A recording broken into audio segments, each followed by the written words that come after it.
Hi everyone, welcome to a brand new episode of ANOKHI PULSE TV, where we chat about the news, views, and drama we know you love. I'm Daniel. And I'm Dilshad, and this week we're going to be tackling gender issues in the real world across Hollywood and Bollywood. That's right, Dilshad. Key and Car releases in theaters today, taking gender norms as we know it and giving it the pop cultural treatment. Men in heels and women in parasuits? Is this the new Bollywood? You be the judge. Starring Kareena Kapoor Khan and Arjun Kapoor, Key and Car shows what happens when traditional gender roles are reversed. Kareena plays an aggressive businesswoman and Arjun plays the demure house husband. Together they enter in a relationship not typical of your run-of-the-mill Bollywood rom-com. Husband nahi, ye meri wife banna chahta hai. I want society to understand that gender doesn't matter, says director R.BALKI. घर संभाले तो की, बाहर जाकर काम करे तो का, according to Hindustani sabhyata. While Key and Ka's approach to gender is being widely appreciated for its fresh and millennial approach, B-Town is no stranger to challenging the gender status quo. Rajkumar Santoshi's Laja sees Madhuri Dixit Nene challenge the patriarchal expectations of women based on religion, challenging the ancient Hindu epic of Ram and Sita. Kabhi koi mard kooda hai aag mein apni aurat ke liye?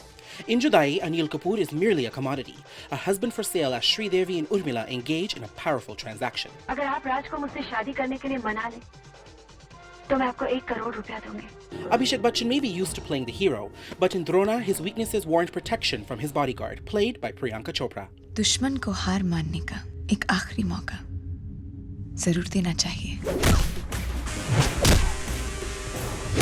Deepika Padukone is the main breadwinner of the family in Piku, as she earns the moolah to keep her ailing father's health in check and the bills paid. अगर किसी को मुझसे शादी करनी है तो तुम्हारे 90 साल के बच्चे को साथ में अडॉप्ट करना पड़ेगा.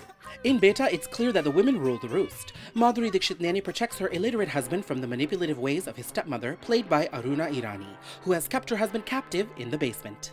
आप लोग तो इंसान कहलाने के लायक भी नहीं हैं. So what was that about the weaker sex? बहू, चिल्लाओ मत.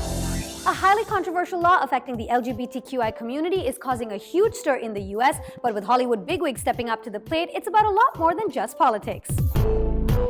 A massive battle is brewing in North Carolina as a new state law was passed denying individual cities the right to enact their own anti-discrimination rules, which the city of Charlotte was attempting in order to expand legal protections to LGBTQI communities.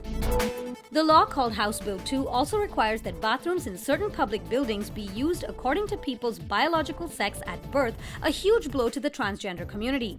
Can I curse? Celebs like trans actress Laverne Cox and musical duo Tegan and Sara tweeted their disappointment, and Hollywood heavyweight Rob Reiner, producer of films like When Harry Met Sally and A Few Good Men, announced a boycott, refusing to film in the state till the law was repealed. So we are ready to go. It'll be 65th NBA All-Star Game. In addition, the NBA announced that the 2017 All-Star Game set to take place in Charlotte, North Carolina could be affected, and major corporations like Apple, Google, Facebook, and PayPal have raised their voices in protest. Plus, a federal lawsuit was filed against HB2 on Monday, supported by the American Civil Liberties Union, among many others.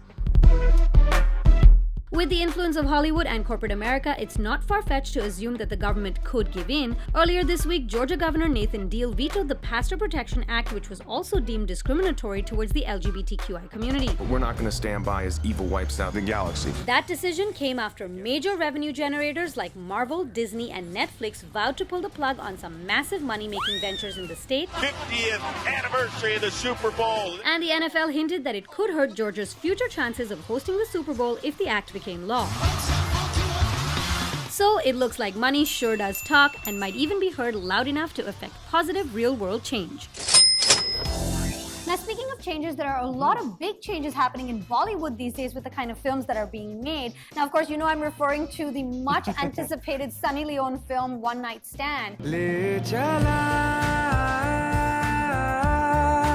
Now, what I find really interesting about that film is that it's actually directed by a woman, and it's sort of ushering in this age of women in Bollywood that are taking charge of how they are depicted on screen. Yes. You know what? I love the fact that there are more female directors. But when it comes to Sunny Leone's representation, I think that as much as she's being seen as a symbol of liberation, it's easier for her to step into that role, considering her past career as a porn star, than it was for, let's say, Rocky Sawant or Malika Sherawat. Yes. But she's constantly being slut-shamed for that same liberating role that she is taking for women when it comes to Indian cinema. The recent situation where she was slut-shamed on the CNN interview was a huge deal. Do you not sometimes get affected by the fact that your past, you know, your past that you were this porn queen, will continue to haunt you? It's the press and the media that says holding back or haunt. I've never said haunt, I've never said held back. It also brings me to my point about the sexy myth, which is sort of how women are being told to take charge of their bodies, feel empowered, feel strong.